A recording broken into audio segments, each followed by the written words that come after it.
So hey gas, আগে এই ভিডিওটি দেখো, তারপর এই ভিডিওটির ফানি ফানি কমেন্টগুলো পড়বো।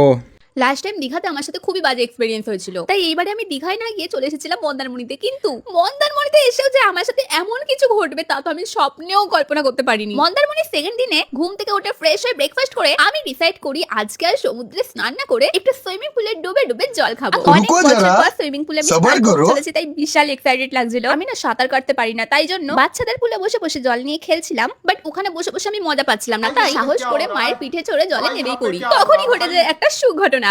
ডুবে ডুবে জল খেতে গিয়ে আমি সাঁতার কাটা শিখে যাই। আর জানো তো, এই বছর মন্দারমণিতে গিয়ে আমি ভিডিও কম চিল বেশি করেছি। যা ভিডিও তুলেছি শুধুই রিলসের জন্য, যে রিলস तो चलिए शुरू करते हैं।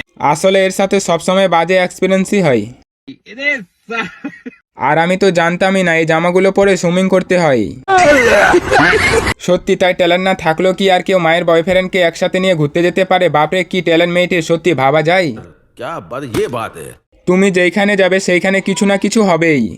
ये भगवान क्या जुल्म है। সবই তো ঠিক আছে, ব্যাট সিনচার্জ হলো, সেটা নাকি লোকেরা কি সব করে নোংরা হয় বলে, তো কম্পিউটার ব্ল্যাঙ্কেটটা কি হলো? আমি বলুম না, আমার শোরুম করে।